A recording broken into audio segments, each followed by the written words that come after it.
Now, this is an interesting article in the Daily Mail, and it's about books for children. And if these children's books have their effect, Walmart won't have to put its people through this training at all, because by the time they're employed, they'll all be robots. Of course, maybe they'll need annual refresher training in just how wicked white people are.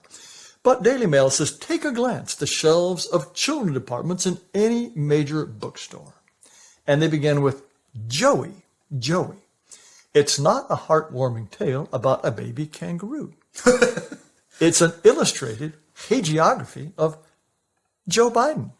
Joey. Yes, Joey. Written by best-selling author Jill Biden. So do you think we should start calling President Biden Joey on this program? We should. Joey. That's known to his friends as Joey. Boing, boing, boing. I guess he's a bit of a jumper, this Joey. And let's not forget, as the Daily Mail says, Kamala Harris, Rooted in Justice. These are children's books now. Kamala Harris, Rooted in Justice. Now, there are books about transgender infants, mind you, queer families and dreamers, queer dreamers, but the subject that dominates all others, bound up in the pages of child-friendly picture books, is that four-letter word that begins with R. That and a dollop of police brutality and activism. At the peak of the summer's disturbances, 7 out of 10 of Amazon's top 10 titles, these were adult titles, and 9 of Barnes & Noble were about race. So they got their idea. They thought, oh boy, the adult race books are hopping off the shelves. And on June 1st, Libro, a company that partners with 1,200 bookstores in the U.S. and Canada to sell audiobooks, reported that every one of its top 10 sellers was about race. Sales of White Fragility by Robin DiAngelo, that flim-flam artist, they jumped by 2,000%. And so in the light of this sales frenzy, the Penguin Young Readers, they tripled their print run of Ibram X. Kendi's Anti-Racist Baby. Originally, they were going to print 50,000, so they boosted it to 150,000. Anti-Racist Baby. As Kendi writes, anti-racist baby is bred, not born. He has to be trained right up. Anti-racist How baby. long until they start to argue that white women just shouldn't have relations with white men and that white men shouldn't have relations with white women? That's right. Producing Caucasian babies. Well, but you know, this says anti-racist baby is bred, not necessarily white anti-racist baby. He's not saying, I mean, perhaps he is, that black babies are automatically anti-racist, probably, but I'm not quite sure. Now, this is supposed to be for children age 0 to 3. Anti-racist baby. Now, there's one called Woke Baby. That's the nightmare for all new parents, is a woke baby. We want baby to be asleep. But Mahogany L. Brown, Mahogany, that's an indication of just what color she is. She writes of a race struggle that starts in the crib. And here is one of the captions of an illustration. Woke babies raise their fists in the air. Woke babies cry out for justice. When they're screaming for another feeding, they're really crying out for justice. And it says, look at your fists, fingers curled into a panther's paw, pointing up, up, up, reaching out for justice. And there's a black infant illustrated with a panther on his little onesie. This stuff will really start you off right. Then there's a book called Little Heroes of Color, 50 Who Made a Difference. Little Heroes of Color. Then there's one called I Look Up to Michelle Obama. Then another one called Families Can. And on the cover, there is a black man and a white man playing with their black adopted daughter. Oh, okay. Isn't this heartwarming? Then there's the usual stuff about My Moms Love Me. And a whole series, Daddy and Dada, and Mommy and Mama. These are children, illustrated, hard, made out of these cardboard books for children. That's what these are about. Then there's one called This Little Rainbow, about same-sex marriage. This Little Trailblazer, this is about non-white children who stick it to the white man. Gay and Lesbian History for kids.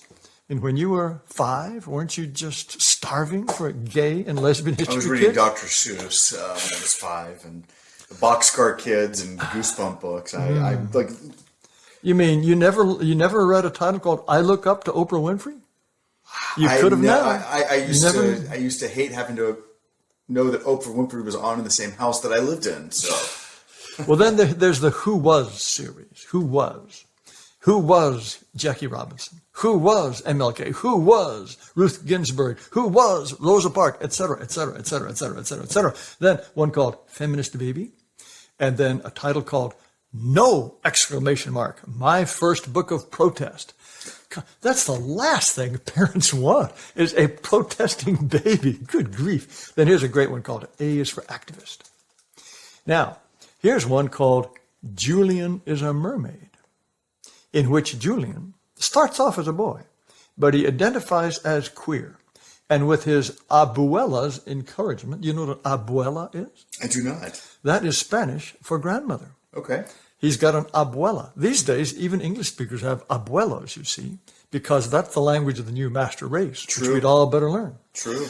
And with his abuela's encouragement, she is really an avant-garde abuela, he joins Coney Island's famous mermaid parade. That you go. There's Julian the Mermaid. Now, then there's another one called Teach Your Dragon About Diversity. Teach your dragon about diversity. I'm sure your dragon is dying to know all about diversity, but you can teach your dragon about diversity. Now, I've actually read a book called The Dragon Who Eats Tacos. That's a great kid's book. The Dragon Eats Tacos. It's a fun kid's book about a dragon that burns down a house because there are not enough tacos. But God, that sounds scary to me. As we know what diversity did back on all throughout 2020, it sure did burn down a lot of buildings across the country. Far more so than imaginary dragons. Now, here's another children's book about a person of whom I think I'd heard the name before, but I wasn't really clear on who this person was. But it is it's a book called People of Color, RuPaul Charles. Now, do you know who RuPaul Charles is? I believe RuPaul is that drag queen, correct? RuPaul, in 2008, began producing. Now, I looked him up because, or her, or she, or hit, or I'm not quite sure. It's a him? Okay. It's a him dressed as a dude. Okay. Or dressed as a woman. Yes. In 2008, RuPaul began producing RuPaul's Drag Race. It is a reality television game show in which the premise of the program has drag queens compete to be selected by RuPaul and a panel of judges as America's next drag superstar. Doesn't that sound exciting? And it was nominated for Primetime Emmy Award and for Outstanding Host for reality competition program. In late 2019, the first season of RuPaul's Drag Race UK was released on BBC, British Broadcasting. They get the British version of RuPaul's Drag Race. Now, he also made an appearance in the premiere episode of Canada's Drag Race. This is a worldwide franchise. It's a very lucrative franchise, and it's one that President Putin of Russia correctly said there's something wrong with the West. Well, I've got a deal for you. You want to get on the ground floor with Afghanistan Sharia Drag Race? I'm sure that's going to go great guns. Something tells me it might not, but maybe if the United States was still there, if the great American empire was still there.